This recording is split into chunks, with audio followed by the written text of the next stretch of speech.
My question is regarding, I have come across various schools of thoughts regarding the history of Sanskrit. Like Sanskrit is one of the ancient, and as you were saying, that ancient languages of the entire world, it's the culture.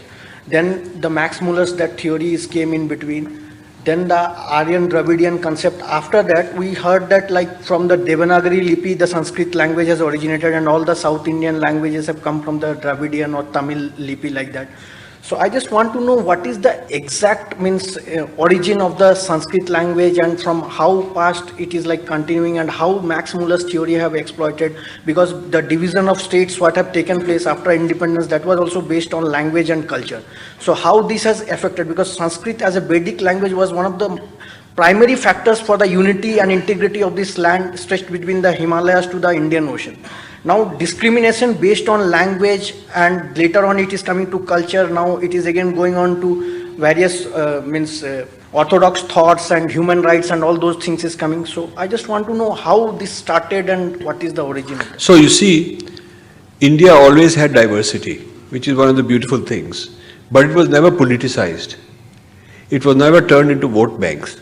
It was never turned into one group has to be exploited. I'm your leader, please vote for me, and the blame goes to those guys. I'm going to accuse them. I'm going to make you fight them. That exploitation, dividing up people based on language or anything, is a very recent phenomenon. You don't have language wars in ancient times. You do not have. You do not have anybody telling people of a certain language to go and uprise again, attack and discard people of another language. There is no Raja in the Indian history who's fighting on grounds of language. This is very interesting. This whole thing is very recently made up. So the problem of difference in languages is not because of the languages or because of Sanskriti, but because of this imported idea of class struggle and trying to show you are victim, you are victim of exploitation, those guys are the ones who are exploiting you. That method of studying is devastated us. And that is the Charvak method of studying. The Charvak method of studying who we are has created camps, made them fight each other. So what would have been just a very ordinary intellectual discussion on how did things originate and what is the relationship between this language and that language, which people who are scholars would just study out of interest, has now turned into political. So if I can show that your language is separate from his language, that means you need a separate state. I can help you get that state, I'll be the chief minister. So there are all these political agendas. If I can show that that language are dominant, yours was oppressed by them 1,000 generations ago, then I can get your favor to be the person representing you, and you'll be angry at those people. These are very, just communalism, political communalism, based on differences of all kinds, including languages, is a very recent thing in India. So that's my view of it.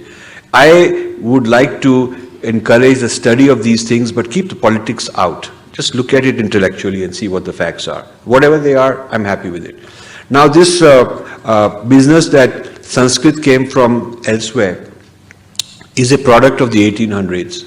Until the 1800s, nobody had proposed it. Nobody had said it. Nobody was championing this idea. It's a very recent kind of an idea.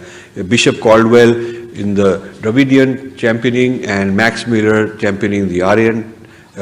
They are the two founding fathers of much of India's trouble. So don't let anybody tell you that Indology doesn't matter to our practical lives. It matters, because look at what a mess it can create. So I haven't given you a solution to coming up with a clean historical view that makes everybody happy. I think it's a dynamic area of research. This has to be done. Sheldon Pollock, whose books I'm critiquing, and other Western Indologists have their theory. Okay, and their theory is this Aryan theory, and the vernaculars are sort of weaker, they're dominated by Sanskrit's power asymmetry. I don't buy that. I don't buy that. And a language need not have one origin. It need not have a localized origin. I mean, you look at software. You cannot say that the whole software is made in this place, because maybe some module came from there, some module came from there. It traveled, they enhanced it, sent it back. So There used to be similarly a communication of people over large distances, of course much slower. Instead of in few seconds, it may take them many, many years to travel, but this was going on. And people were bringing stories back and forth, people were bringing linguistic ideas, philosophies, all these things were going on. So we don't have to even accept that a language necessarily had a location where it originated. It's not a artificial system where 5 guys sit in a room and they come up with a design and they say, okay, this is the language everybody will be taught. It is not necessarily like that. It may have gone through a lot of experimentation, a lot of people trying out. Some things go viral. So some constructs went viral, some words went viral, some grammatical ideas went viral. And so this is what I'm proposing in this book. I'm calling it a kind of a loose, decentralized web architecture for the evolution of languages. I have a chapter in this book where I take on their theory of language, which says somebody has to win, somebody has to lose, it's very divisive, localized origin of a language. And I'm saying it need not be the case. You could have had a network of things going on that create these languages and keep them in dynamic equilibrium with each other. They're learning from back and forth from each other. It's not that it had to originate in one local point. That would have been very unusual.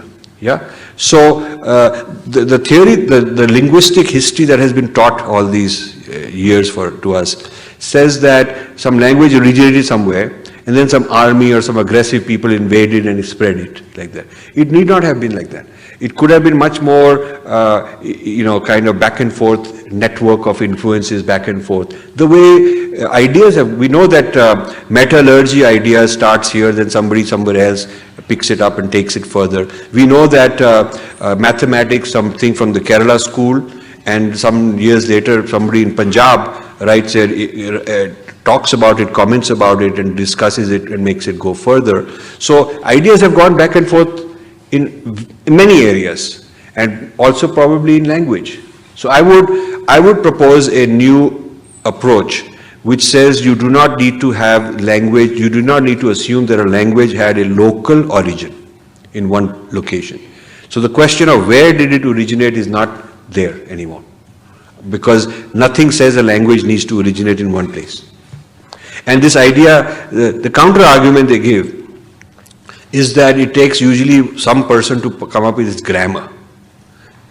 But why? How do you know that? Even if you look at the grammar, before Panini were many others, many grammarians who are building on each other. They're commenting on each other. They're aware of each other. They're referring to each other by name. So even something like grammar, if you think of it like source code, it also has, it is like open source. It has taken things from before and included them. So if you look at open source collaborative development, Wikipedia type thing, okay, where it is the contribution of a lot of people, and that turns into a beautiful language. It could also have been like that. It doesn't have to have one local author who came up with the language.